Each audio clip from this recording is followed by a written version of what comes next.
I would say the movement on this film is more caricatured than what we typically tend to do. Justin and I were really inspired by films from the 40s and 50s, as well as some of the more modern films like A Treasure Planet.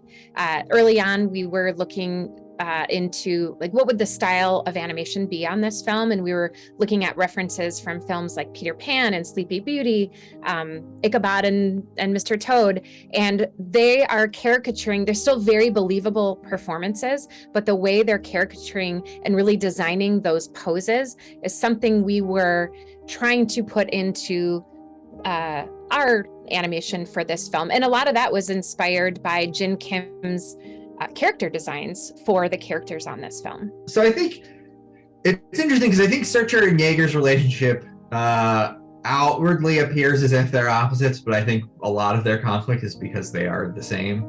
I think Searcher spent a lot of his young life with Yeager exploring and sort of living in that world. And then there's a bit of a break, and Searcher realizes that he doesn't want to be an explorer. He wants to be at home. He wants to farm. He wants to have a family in a way that Yeager doesn't quite. And Yeager is so focused on his goals and conquering and sort of what for Yeager, the goal is to get to the other side of the mountains, and for Searcher, it's to raise a family and all these other things. But I think in both of their cases, the thing that is driving them is this idea of legacy. And for Yeager, he wants to cross the mountains to have that be the legacy that he leaves for his son. And in the case of Searcher, he is sort of the father of Pando, and he farms, and he wants to be available to Ethan in the same way. Because what he's concerned about is what he leaves behind for his son. So in a lot of ways, they're very similar in what they want, and they kind of just grow up in different times and with different influences, and they care about slightly different things. And so you combine that with the performances from Dennis Quaid and Jake Gyllenhaal, and there's a lot of stuff for us to play with. They play the characters extremely differently. So like Dennis is way out in space with how big he is, and it's phenomenal to watch and to animate, and Jake is super grounded and really funny, and it's really fun to watch them play against each other. I love both of those characters. Meridian is a mom, and I am a mom myself, and so I think she's a really cool mom. She loves her family a lot. She is an incredible flyer, and she trying to make sure I don't put any spoilers in there. She feels very capable, and I think for her, I mean, with all of our characters, we're always trying to come up with characters, like what makes them specific. And I think with Callisto, early on, she went through some different design changes, and then Lucy Liu came on board with her character. And definitely Callisto is a character that the directors always wanted to be kind of like, she's the leader of Avalonia, but she's also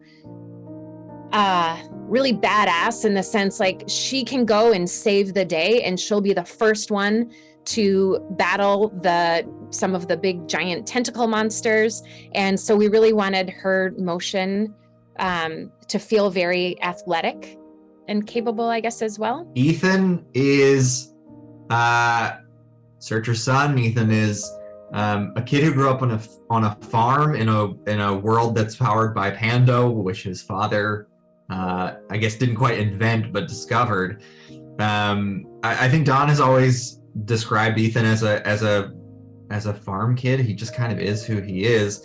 And when he goes into Strange World, it becomes apparent to him that as much as Searcher wants him to be a farmer, Ethan kind of likes being in this new place and exploring. And a lot of the movie for Ethan is about figuring out who he is. And I think in a lot of ways that was kind of made our job really easy in terms of making him feel like a 16-year-old, because Ethan is excited and figuring things out and learning about the world, which feels like what it's like to be 16. I mean, the other thing that we're pulling on a lot is Mallory Walters, who's the supervisor for Ethan, had pulled a lot of specific reference and specific things from Jabuki. He makes just really interesting, kind of weird choices that we were really excited to put into Ethan's performance, to make him feel really grounded and specific and different than all the other characters. Splat was definitely a challenge for us because there's really no reference or anything you can look at when you're coming up with choices.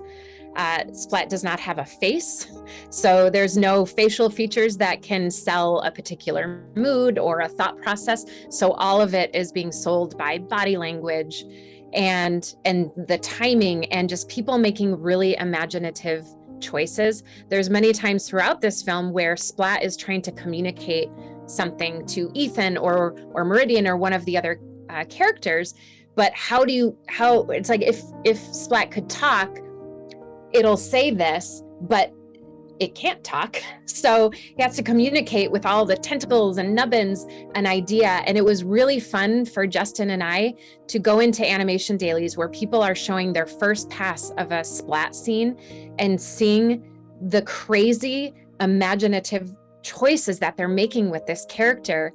And we would often laugh out loud when we were seeing some of these performances because they're just some really entertaining ideas in there. I think Justin at one time, because I took this for the presentation, you cut the tentacle covered bean when you were asking for how would you describe Splat? Yeah.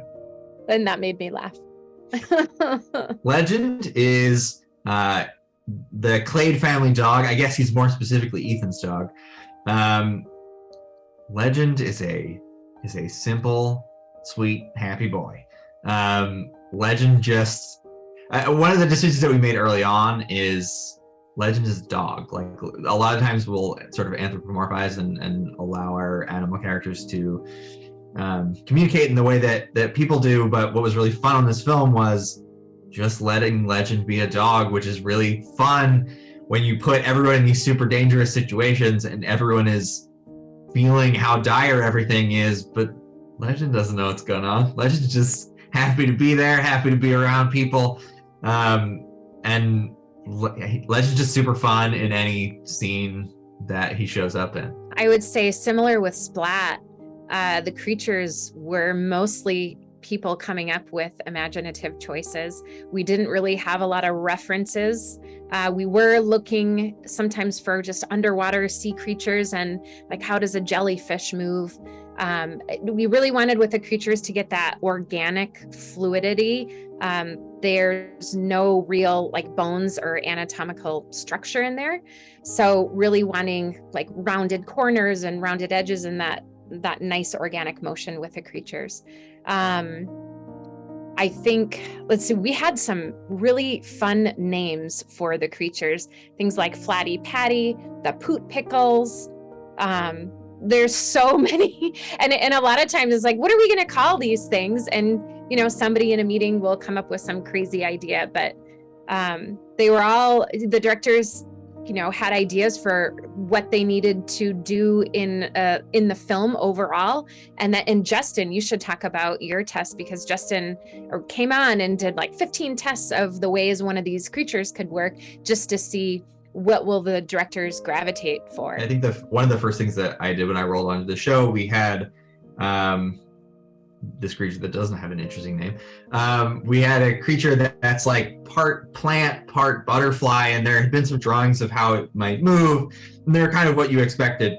Flies around, it feels like a dragonfly. And so I had started there, but I think one of the things that we wanted to establish early on is that we wanted to look at these designs and look at how they seem like they should work and do the opposite of that. Because we really wanted to find something surprising. So I had done something like 15 versions of how does this thing kind of open up and fly away. And some of them are butterflies and some of them are jellyfish, but some of them are like, what if it spun its wings like a helicopter? Or what if it kind of shot off like a torpedo? Or what if the things on its back kind of inflated and it lifted up like a hot air balloon and then it kind of like puttered along. So a lot of it for us was just trying to figure out like what's fun, what's interesting, what's something that you don't expect. and trying not to put too many rules around it to just let animators try something and make a weird choice that was fun, that maybe you notice it in the background happening and you're like, that's kind of interesting. A lot of the Disney films from the 40s and 50s, especially the package features, because it's a lot of shorts, so things like Make My Music and Fun and Fancy Free and Melody Time, and Ichabod and Mr. Toad.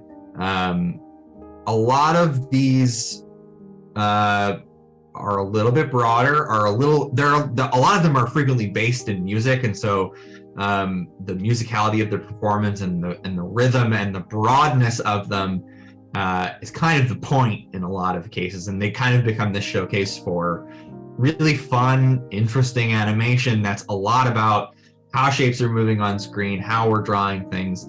There's a lot of really talented animators at a great point in their careers. And so for us, we saw the designs that Jin had done, which were based on French comics and felt a little bit cartoony or a little bit more pushed than the stuff that we're used to doing. And Don and Kui had said that they did want, we knew we were going to places where it still needed to feel very human and very sincere and very complicated. So we wanted to keep all of that, but we wanted to try and animate things a little bit more from the lens of the films in the 40s and 50s, where it's a little less focused on anatomy and it's a little less focused on pure naturalism, and more focused on how do shapes move and how flexible can the character be, and how much shape change can you get between this pose and that pose, and find a zone where that really melded with our more naturalistic performance and hopefully came up with something a little bit different.